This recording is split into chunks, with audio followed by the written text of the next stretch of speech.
जो देखना चाहता है उसे प्रकाश मिल जाता है, और जो आंख बंद करके बैठा है उसके लिए अंधकार बना रहता है।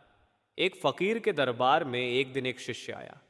चेहरे पर अद्भुत प्रसन्नता थी, आंखों में अजीब सी चमक थी। फकीर ने पूछा कि आज इतनी खुशी क्यों है। वह बोला, आज खुदा मर गया है। दरबार में बैठे लोग तिलमिला उठे। किसी ने कहा यह कुफ्र है, किसी ने कहा इसे बाहर निकाल दो। फकीर ने पहले उसे चुप रहने का संकेत किया और लोगों से कहा, इसे बाहर कर दो। वह फिर आया और फिर वही बात कही। तीसरी बार जब वह आया तब तक कट्टर लोग जा चुके थे। तब फकीर ने कहा, हाँ खुदा मर गया है। लोग चौंक गए, पूछने लगे, यह कैसा कथन है। फकीर ने कहा, जिनका खुदा मन था वह आज मर गया है। इसने मन को वश में कर लिया है। जिस दिन मन मरता है उसी दिन दुनिया का खुदा मरता है। संत यही तो कहते हैं कि जिस खुदा को दुनिया पूजती है वह मन से जुड़ा हुआ है, और जिस खुदा को फकीर जानते हैं वह मन से परे है। दोनों एक नहीं है। यही रहस्य है, यही पहेली है। इसी कारण सद्गुरु कहते हैं कि बिना भीतर गए, बिना मन को पहचाने, बिना आत्मा को जाने कोई भी सच्चाई तक नहीं पहुंच सकता। सृष्टि की उत्पत्ति ब्रह्म से होती है और प्रलय के समय सृष्टि ब्रह्म में ही विलीन हो जाती है। महाप्रलय में तो भंवर गुफा तक लय हो जाती है। लेकिन सचखंड वह देश है जहाँ न प्रलय होता है न महाप्रलय। वहाँ न काल की पहुँच है न विनाश का नियम। वही मूल देश है, वही आत्मा का घर है। ब्रह्म क्या है यह भी एक गूढ़ रहस्य है। काल भगवान ने कठिन तप करके आत्माएं मांगी। आत्माएं पैदा करने वाला काल नहीं है, वह तो केवल उन्हें चलाने वाला है। आत्मा सत्पुरुष का अंश है। ये बात गुरु नानक साहिब ने भी कही, यही तुलसी साहिब ने कही, यही सभी पूर्ण संतों ने कही। जीव को यह भ्रम हो गया कि उसे ब्रह्म ने बनाया है। करोड़ों युगों से यही भ्रांति चली आ रही है। इसी भ्रांति में वेद, शास्त्र, पुराण, मजहब और संप्रदाय खड़े हैं। ये सब त्रिलोकी तक की बात करते हैं। संत त्रिलोकी से पार की बात करते हैं। इसलिए संतों की बात सुनकर दुनिया घबरा जाती है। जो सीमित में बैठा है उसे असीम की बात डराती है। सचखंड त्रिलोकी के पार चौथा लोक है, उसी को सतलोक, सतनाम, मुकाम हक कहा गया है। उस लोक का स्वामी स्वयं सत्पुरुष है। आत्मा उसी का अंश है, लेकिन उसे यह ज्ञान नहीं रहा। जैसे समुद्र की बूंद समुद्र से अलग होकर यह भूल जाती है कि वह समुद्र से ही आई है, आत्मा भी इसी प्रकार भूल गई है। उसने यह मान लिया कि ब्रह्म ही उसका कर्ता है, ब्रह्म ही उसका मालिक है। यही सबसे बड़ा भ्रम है। जब आत्मा सतलोक से नीचे आई, सबसे पहले भंवर गुफा का देश आया। वहां पहुंचकर आत्मा को अपने मूल का आभास होता है। वहां आत्मा कहती है, सोहम अनाहु, अर्थात जो तू है वही मैं हूं। वहां आत्मा मालिक के दर्शन करती है। वहीं से आत्मा के भीतर विरह की पीड़ा शुरू होती है। मौलवी रूम ने इसी विरह को बांसुरी की आवाज कहा है। बांसुरी इसलिए रोती है क्योंकि वह जंगल से कट गई है। आत्मा इसलिए रोती है क्योंकि वह अपने घर से बिछुड़ गई है। काल ने आत्मा को तन और मन के पिंजरे में बंद कर दिया, मन को चौकीदार बना दिया। मन का काम ही यही है कि आत्मा को बाहर मुखी रखे। स्वर्ग में भी मन साथ जाता है, नरक में भी मन साथ जाता है। जहां भी जाओ मन साथ है। यही सबसे बड़ा बंधन है। मनुष्य, पशु, पक्षी सभी मन के पिंजरे में बंद हैं। आत्मा को यह भी याद नहीं कि वह कहां से आई थी। संत इसीलिए आते हैं कि आत्मा को उसके घर का पता बता सके। वे कहते हैं, तुम्हारा देश सचखंड है, यह संसार तुम्हारा घर नहीं है। हम तुम्हें मार्ग बताते हैं, लेकिन मन इतना प्रबल है कि संतों की दया के बावजूद भी जीव भीतर नहीं जाता। वह बाहर कर्म कांड, मजहब, रीति रिवाज में उलझा रहता है। एक शेर का बच्चा भेड़ों के बीच पल रहा था। वह खुद को भेड़ समझने लगा था। एक दिन शेर आया और उसे नदी के किनारे ले गया। पानी में उसका प्रतिबिंब दिखाया। तब उसे याद आया कि वह शेर है। यही आत्मा की दशा है। आत्मा शेर है, लेकिन मन की भेड़ों के बीच रहकर खुद को भेड़ मान बैठी है। ब्रह्म ने 84 लाख योनियाएं बनाई, आत्मा को उन पिंजरों में बंद कर दिया। कोई वृक्ष बना, कोई कीड़ा, कोई पशु, कोई पक्षी, कोई मनुष्य, कोई देवता, सब पिंजरे हैं। ब्रह्म स्वर्ग भी देता है, बैकुंठ भी देता है, लेकिन अपने दायरे से बाहर नहीं जाने देता। यही काल का जाल है। इसमें आर्षि, मुनि, अवतार, देवता सब फंसे हैं। कर्म आत्मा को नचाते हैं जैसे मदारी बंदर को नचाता है। पुण्य आया तो सुख, पाप आया तो दुख। जीव को लगता है कि वह कर रहा है, लेकिन वास्तव में कर्म उसे नचा रहे हैं। बाल बच्चों का मोह, धन का मोह, मान बढ़ाई, इंद्रियों के भोग, ये सब बंधन है। इन्हीं में उलझकर जीव जन्म मरण के चक्र में घूमता रहता है। कर्म करने से मुक्ति नहीं मिलती। कर्म तो और बंधन बढ़ाते हैं। बाहर निकलने का कोई रास्ता कर्मों में नहीं है। अगर कोई रास्ता है तो वह संतों की शरण है। इसके अलावा कोई उपाय नहीं। यही संतों का निचोड़ है। मृत्यु के समय आत्मा सिमटती है। 5 तत्व एक एक करके टूटते हैं।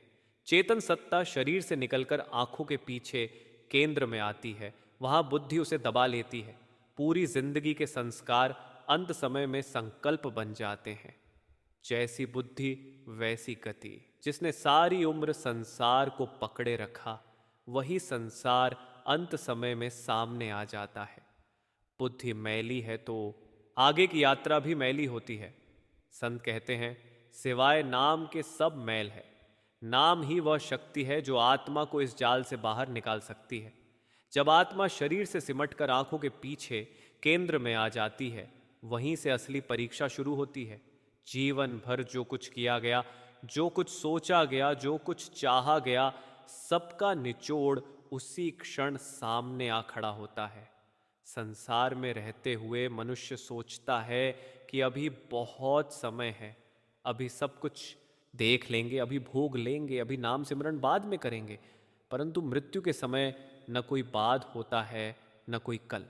उस समय केवल वही साथ जाता है जो भीतर जमा किया गया है। बुद्धि उस समय न्यायाधीश बन जाती है। पर यह बुद्धि सत्पुरुष की नहीं होती। यह संसार में पली हुई बुद्धि होती है।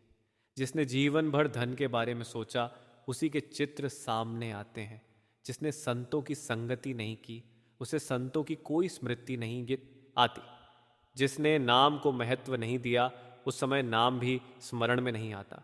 यही कारण है कि संत कहते हैं कि अभ्यास जीवन भर का काम है, अंत समय का नहीं। मृत्यु के समय आत्मा अकेली नहीं होती। मन, बुद्धि और कर्म तीनों साथ होते हैं। मन कहता है अभी यह देख लो, अभी यह सोच लो। बुद्धि हिसाब लगाती है, कितना किया, कितना बाकी है। कर्म अपने अपने फल लेकर खड़े हो जाते हैं। यह कोई बाहर का दृश्य नहीं होता, यह भीतर का न्यायालय होता है। वहाँ कोई वकील नहीं होता, कोई गवाही नहीं होती, केवल कर्म बोलते हैं। जिसने संसार को ही सब कुछ माना, उसे संसार के द्वार खुलते दिखाई देते हैं। किसी को पशु की योनि, किसी को पक्षी की, किसी को फिर मनुष्य की। ये सब स्वप्न की तरह नहीं, बिल्कुल यथार्थ होता है। आत्मा सोचती है कि मैं तो यह नहीं चाहती थी, लेकिन चाहतें जीवन भर की बनाई हुई होती हैं। अंत समय में नई चाहत पैदा नहीं होती, पुरानी ही प्रबल हो जाती है। संतों ने बार बार समझाया है कि अंतमति वही होती है जो जीवन भर की मति होती है। अंत समय कोई नई कहानी नहीं लिखी जाती, पुरानी ही दोहराई जाती है। इसीलिए संत कहते हैं कि अभी संभल जाओ, अभी भीतर का रुख कर लो, अभी मन को पहचान लो। काल का यह जाल बहुत सूक्ष्म है। वह डराकर नहीं, बहलाकर बांधता है। वह कहता है अभी समय है, अभी दुनिया देख लो, अभी जिम्मेदारियां पूरी कर लो। वह कभी सीधे मना नहीं करता, वह टालता रहता है और जीवन टलते टलते समाप्त हो जाता है। काल की सबसे बड़ी चाल यही है कि उसने धर्म को भी अपने दायरे में ले लिया है। पूजा पाठ, व्रत, नियम, कर्मकांड, ये सब त्रिलोकी तक सीमित है। इससे ऊपर की बात करने पर संसार नाराज होता है, क्योंकि इससे मन का अधिकार छिनने लगता है। मन नहीं चाहता कि आत्मा अपने घर का पता लगाए। संत कहते हैं कि धर्म बुरा नहीं है, परंतु अधूरा है। कर्म अच्छे हैं, परंतु मुक्त नहीं करते। पुण्य से स्वर्ग मिलता है, परंतु स्वर्ग स्थायी नहीं है। स्वर्ग भी एक थकान है, एक और जन्म की तैयारी है। वहाँ भी मन साथ जाता है, अहंकार साथ जाता है। काल अपने भक्तों को भी सुख देता है, परंतु बंधन के साथ। जैसे सोने की जंजीर, देखने में सुंदर, परंतु जंजीर तो जंजीर ही है।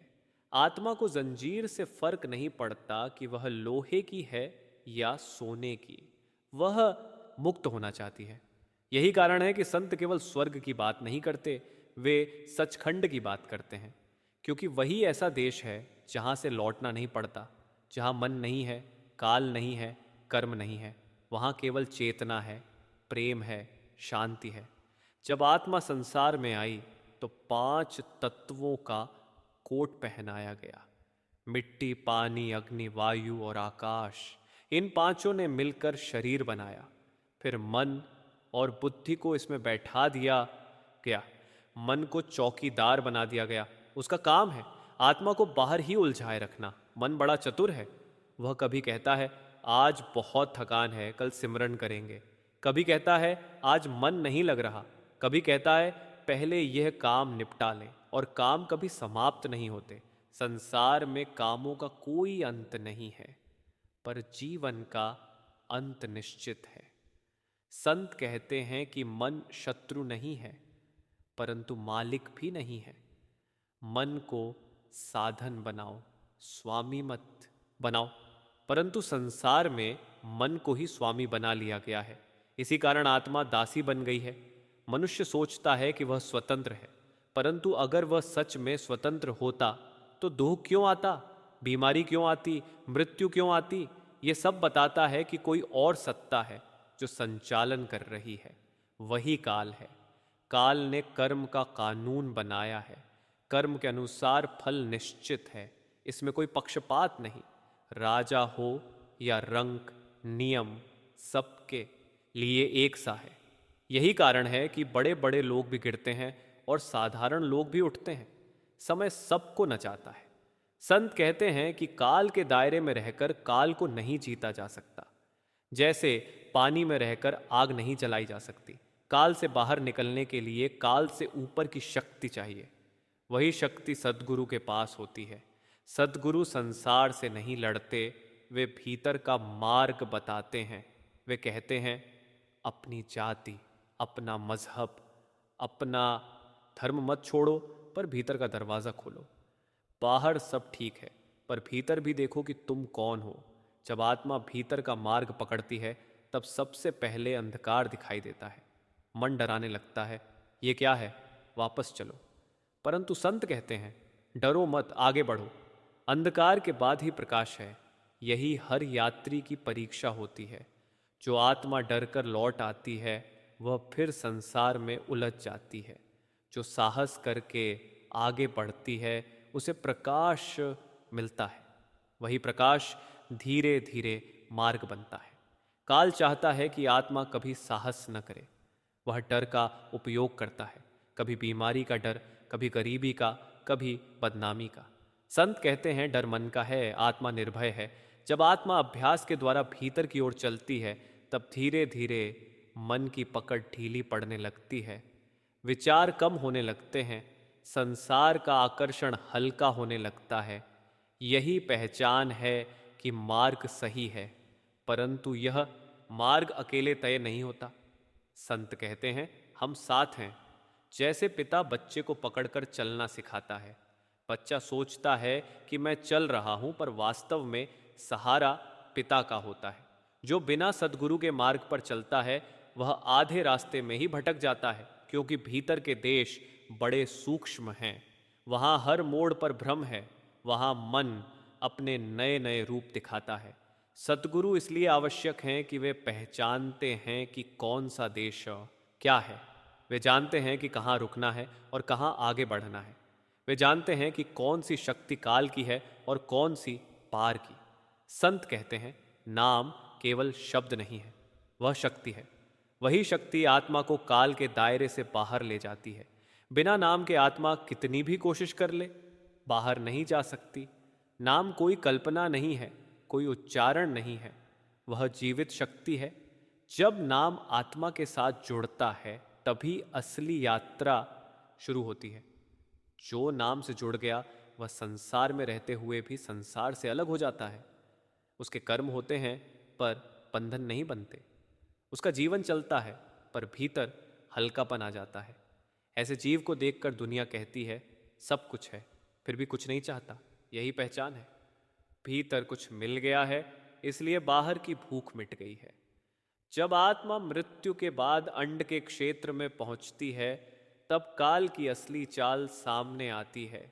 जीवन भर बाहर जिन बातों को साधारण समझा गया था वही वहां असाधारण बन जाती है। वहां कोई शब्द नहीं बोलता, वहां केवल भाव बोलते हैं। जो भीतर भरा गया है वही सामने आ जाता है। यदि भीतर संसार है तो संसार के द्वार खुलते हैं। यदि भीतर नाम है तो नाम मार्ग बन जाता है। काल का दरबार बाहर कहीं नहीं है, वह भीतर ही है। वही बुद्धि, वही मन, वही कर्म, ये तीनों मिलकर आत्मा को घेर लेते हैं। आत्मा चाहती है ऊपर उठना पर मन नीचे खींचता है। बुद्धि तर्क देती है अभी यह बाकी है, अभी वह अधूरा है। कर्म कहते हैं पहले हमारा हिसाब चुकाओ। यही संघर्ष है। जिन्होंने जीवन भर केवल संसार को ही महत्व दिया वे यहां आकर और उलझ जाते हैं। उन्हें लगता है कि कोई रास्ता नहीं है। उन्हें भय घेर लेता है। भय काल की सबसे बड़ी शक्ति है। भय से ही वह आत्मा को बांधता है, डराकर नहीं, भ्रम पैदा करके। पर जिनके जीवन में कभी सतगुरु का शब्द भीतर उतरा होता है उनके साथ दृश्य बदलने लगता है। जैसे अंधेरी रात में कहीं दूर एक दीपक जल उठा हो। आत्मा पहचानती है यह परिचित प्रकाश है। वही प्रकाश धीरे धीरे सहारा बन जाता है। सद्गुरु बाहर नहीं आते, वे भीतर प्रकट होते हैं। उस समय कोई देह नहीं दिखती, कोई आकृति नहीं होती, केवल सहारा होता है। जैसे कोई अदृश्य हाथ आत्मा को थाम ले। उसी क्षण आत्मा समझ जाती है कि वह अकेली नहीं है। काल वहां भी चाल चलता है। वह कहता है यह प्रकाश मेरा है, यह रूप मेरा है। पर नाम की पहचान अलग होती है। नाम में शांति होती है, स्थिरता होती है, भय नहीं होता। काल के प्रकाश में चकाचौंध होती है पर भीतर बेचैनी रहती है। यही अंतर है। संत कहते हैं कि भीतर बहुत से द्वार हैं, हर द्वार पर कोई ना कोई शक्ति बैठी है। बिना पहचान के वहां रुक जाना खतरनाक है। जो नाम से जुड़ा नहीं वह यहीं भटक जाता है। कोई प्रकाश देखकर रुक जाता है, कोई शब्द सुनकर ठहर जाता है। परंतु सद्गुरु आगे बढ़ाते हैं। आत्मा जब मन के घेरे से ऊपर उठने लगती है तब मन अंतिम कोशिश करता है। वह डर दिखाता है, मोह दिखाता है, पुराने रिश्ते दिखाता है। कभी माँ का रूप, कभी बच्चे की आवाज़, कभी अधूरी इच्छाएं। ये सब अंतिम परीक्षा है। जो इनसे चिपक गया वह लौट आता है। जो इन्हें देखता हुआ आगे बढ़ गया वही आगे के देश देख पाता है। संत कहते हैं देखो पर रुको मत, सुनो पर ठहरो मत। यही साधना का रहस्य है। जैसे जैसे आत्मा ऊपर उठती है वैसे वैसे बोझ हल्का होता जाता है। 5 तत्व पीछे छूटने लगते हैं। शरीर का बोध मिटने लगता है, मन की आवाज़ धीमी पड़ने लगती है, बुद्धि के तर्क गलने लगते हैं। तब आत्मा पहली बार स्वयं को महसूस करती है। यही वह क्षण है जब आत्मा समझती है कि वह शरीर नहीं थी, वह मन नहीं थी, वह तो साक्षी थी, वह तो देखने वाली थी। इतने जन्मों से वह जिसे मैं समझती रही वह तो केवल आवरण था। ऊपर के देश में पहुंचकर आत्मा को पहली बार विश्राम मिलता है। वहाँ समय नहीं है, वहाँ दौड़ नहीं है, वहाँ तुलना नहीं है, वहाँ कोई छोटा बड़ा नहीं है, वहाँ केवल होना है। उस शांति में आत्मा रो पड़ती है। वह रोना दुख का नहीं होता, वह पहचान का होता है। वहीं आत्मा को पहली झलक मिलती है अपने मूल की। जैसे कोई बहुत समय बाद अपने घर की देहरी देख ले। पूरा घर अभी नहीं दिखता पर देहरी देखकर ही आंखें भर आती हैं। यही भंवर गुफा की अनुभूति है। वहाँ आत्मा को स्मरण आता है मैं यहाँ की हूँ, ये संसार मेरा घर नहीं था। यहाँ आकर आत्मा का अहंकार पिघल जाता है। वह स्वयं को बूंद की तरह देखती है और मालिक को समुद्र की तरह। यहीं से आत्मा का असली जीवन शुरू होता है। यहाँ कोई मांग नहीं होती, यहाँ केवल समर्पण होता है। आत्मा कहती है जो तू है वही मैं हूं। अब अलगाव नहीं रहता, काल यहां तक नहीं आता, उसकी सीमा यहीं समाप्त हो जाती है, आगे वह नहीं जा सकता। इसलिए वह यहीं तक जीवों को बांध कर रखना चाहता है। यही कारण है कि वह संसार को इतना आकर्षक बनाता है। संत इसी सीमा को पार कराने आते हैं। वे संसार की निंदा नहीं करते, परंतु उसकी सीमा बताते हैं। वे कहते हैं, यहाँ तक ठीक है, इसके आगे मत रुकना। सतगुरु की दया यही है कि वे आत्मा को उसकी गति तक पहुंचा देते हैं। उसके आगे आत्मा स्वयं खींचने लगती है, जैसे नदी समुद्र की ओर स्वयं बहती है। संतों के शब्द बाहर सुनने के लिए नहीं होते, वे भीतर जगाने के लिए होते हैं। जो भीतर जाग गया उसके लिए संसार बदल जाता है। वही घर परिवार में रहता है, वही काम करता है, पर भीतर से मुक्त हो जाता है। ऐसे जीव को देखकर लोग कहते हैं, यह संसार में रहते हुए भी संसार का नहीं लगता। यही पहचान है, यही असली कमाई है। अंत में संत कहते हैं, यह मानव जन्म बहुत दुर्लभ है, इसे यूं ही मत गवाओ। जो मिल गया है वही साथ जाएगा, जो नहीं मिला वह बाहर छूट जाएगा। एक बार एक साधारण व्यक्ति सद्गुरु के पास आया, बोला, मैं कुछ नहीं कर पाया। सद्गुरु ने कहा, जो समझ आ गया वही बहुत है, समझ आना ही शुरुआत है। परमात्मा किसी से हिसाब नहीं मांगता, वह केवल लौटने का रास्ता खोलता है। जिसने रास्ता पकड़ लिया वह पहुंच जाता है। परमात्मा की असीम दया से आत्मा के भीतर उठने वाली वही अंतर पुकार अब और भी स्पष्ट होने लगती है, क्योंकि जब मनुष्य नाम के अभ्यास में थोड़ा टिकने लगता है तो उसे यह अनुभव होने लगता है कि संसार की हलचल के बीच भी भीतर एक शांत धारा बह रही है। पहले जो आवाज़ें बाहर की ओर खींचती थीं, वही अब धीरे धीरे कमज़ोर पड़ने लगती हैं। ये कोई अचानक होने वाला चमत्कार नहीं होता, बल्कि यह रोज़ रोज़ की साधना, संयम और सतगुरु के बताए मार्ग पर विश्वास से घटित होता है। आत्मा जब बार बार सिमरन में लौटती है तो मन की आदतें बदलने लगती हैं। जो मन पहले इधर उधर भागता था, वही अब भीतर की ओर झुकने लगता है। ये झुकाव ही अंतरात्मा की पुकार का उत्तर है। मनुष्य अक्सर यह सोचता है कि भीतर की शांति तब मिलेगी जब परिस्थितियां अनुकूल होंगी, जब दुख समाप्त हो जाएंगे, जब संसार अपनी गति धीमी कर देगा। लेकिन संतों ने समझाया है कि संसार की गति कभी नहीं रुकती। रुकना है तो दृष्टि को। सद्गुरु की शरण में आकर जब आत्मा यह सीख लेती है कि हर परिस्थिति में नाम को थामे रखना है, तभी भीतर की स्थिरता जन्म लेती है। दुख आए या सुख, मान अपमान, हानि लाभ, सब एक लहर की तरह आते जाते रहते हैं, पर आत्मा को उनसे ऊपर उठना होता है। यह उठान केवल उपदेशों से नहीं आती, यह आती है अभ्यास से। अंतरात्मा की पुकार कभी शब्दों में नहीं होती। ये कोई स्पष्ट आवाज़ा नहीं जो कानों से सुनी जाए। यह एक बेचैनी होती है, एक खालीपन जो संसार की किसी भी वस्तु से नहीं भरता।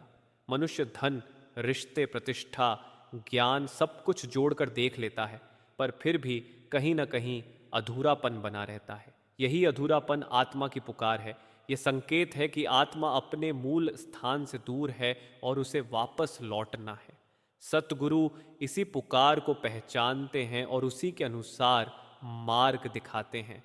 जब नाम का अभ्यास गहरा होने लगता है तो साधक के भीतर एक नई समझ जन्म लेती है। उसे यह स्पष्ट होने लगता है कि वह केवल शरीर या मन नहीं है। यह समझ किताबों से नहीं आती, यह भीतर के अनुभव से आती है। सिमरन करते करते जब ध्यान थोड़ा स्थिर होता है तो साधक को यह आभास होने लगता है कि वह देखने वाला है, विचारों को देखने वाला, भावनाओं को देखने वाला। यही अलगाव आत्मा की जागृति की शुरुआत है। मन धीरे धीरे यह स्वीकार करने लगता है कि उसका स्थान द्वितीय है, प्रधानता आत्मा की है। इस मार्ग पर चलते हुए कई बार साधक निराश भी होता है। उसे लगता है कि प्रयास कर रहा है, फिर भी वैसी प्रगति नहीं दिख रही जैसी अपेक्षा थी। ऐसे समय में सद्गुरु की शिक्षाएं बहुत सहारा देती है। संतों ने बार बार समझाया है कि यह मार्ग धैर्य का है। बीज बोने के बाद तुरंत फल नहीं मिलता। पहले जड़ें मजबूत होती हैं, फिर अंकुर फूटता है, फिर वृक्ष बनता है और अंत में फल देता है। आत्मा की यात्रा भी ऐसी ही है। भीतर बहुत कुछ घटित होता है जो बाहर दिखाई नहीं देता। एक साधारण गृहस्थ जो अपने रोजमर्रा के कामों में व्यस्त रहता था, भीतर कहीं यह महसूस करता था कि जीवन केवल इतना ही नहीं है। वह सुबह शाम नाम का अभ्यास करता, कभी मन लगता, कभी भटक जाता। कई बार उसे यह भी लगता कि वह पीछे ही चल रहा है। एक दिन किसी कठिन परिस्थिति में जब संसार की हर आशा टूटती नजर आई, उसी क्षण उसने भीतर एक अजीब सी शांति का अनुभव किया। परिस्थितियां बदली नहीं थीं, पर देखने का ढंग बदल गया था। वह समझ गया कि असली सहारा बाहर नहीं, भीतर है। यही समझ अंतरात्मा की पुकार का उत्तर बन गई। नाम का प्रभाव धीरे धीरे जीवन के व्यवहार में भी दिखाई देने लगता है। साधक के भीतर सहनशीलता बढ़ती है, दूसरों के प्रति करुणा जागती है। वह यह जानने लगता है कि हर व्यक्ति अपनी अपनी यात्रा पर है और हर किसी का बोझ अलग है। यह दृष्टि अहंकार को कम करती है। जब अहंकार कम होता है तो आत्मा की आवाज और स्पष्ट सुनाई देती है। मन का शोर कम होते ही भीतर की शांति अपने आप प्रकट होने लगती है। सद्गुरु ने समझाया है कि अंतरात्मा की पुकार को सुनने के लिए बाहरी शोर से दूर भागना जरूरी नहीं है। जरूरत है भीतर की दिशा बदलने की। गृहस्थ जीवन में रहते हुए, जिम्मेदारियां निभाते हुए भी यह साधना संभव है। नाम को सांसों के साथ जोड़ना, हर परिस्थिति में उसका स्मरण रखना, यही अभ्यास धीरे धीरे आत्मा को उसके मूल की ओर ले जाता है। ये कोई पलायन नहीं है, बल्कि जीवन को सही दृष्टि से जीने की कला है। जब साधक नियमित अभ्यास करता है तो एक समय ऐसा भी आता है जब भीतर प्रकाश और ध्वनि के अनुभव होने लगते हैं। ये अनुभव मार्ग के संकेत हैं, लक्ष्य नहीं। संतों ने हमेशा सावधान किया है कि इन अनुभवों में उलझना नहीं है। असली उद्देश्य आत्मा का उस परम सत्य से मिलन है जो इन सब से परे है। अनुभव आते जाते रहते हैं, पर नाम के प्रति विश्वास और अभ्यास निरंतर रहना चाहिए। अंतरात्मा की पुकार अंततः आत्मा को उसी स्रोत की ओर खींचती है जहां से वह आई है। यह यात्रा लंबी लग सकती है, पर हर कदम मूल्यवान है। सद्गुरु की कृपा से जब आत्मा इस मार्ग पर चल पड़ती है तो वह कभी अकेली नहीं होती। भले ही साधक को ऐसा लगे कि वह स्वयं प्रयास कर रहा है, पर वास्तव में परमात्मा की दया हर क्षण उसके साथ होती है। वही शक्ति उसे गिरने से उठाती है, भटकने पर राह दिखाती है। एक बार बाबा जी के समय की एक घटना सुनने को मिलती है। एक सेवक बहुत मन से सेवा करता था, पर भीतर हमेशा यह चिंता रहती थी कि उसकी साधना ठीक से हो रही है या नहीं। वह बार बार अपने अनुभवों को लेकर परेशान रहता। बाबा जी ने उसे केवल इतना समझाया कि चिंता भी मन का ही एक रूप है। नाम पर भरोसा रखो और अपना काम करते रहो। समय आने पर जो देना होगा परमात्मा स्वयं देगा। उस सेवक के लिए यही वचन जीवन का आधार बन गए। उसने चिंता छोड़ दी और अभ्यास में टिक गया। धीरे धीरे उसकी बेचैनी शांत हो गई।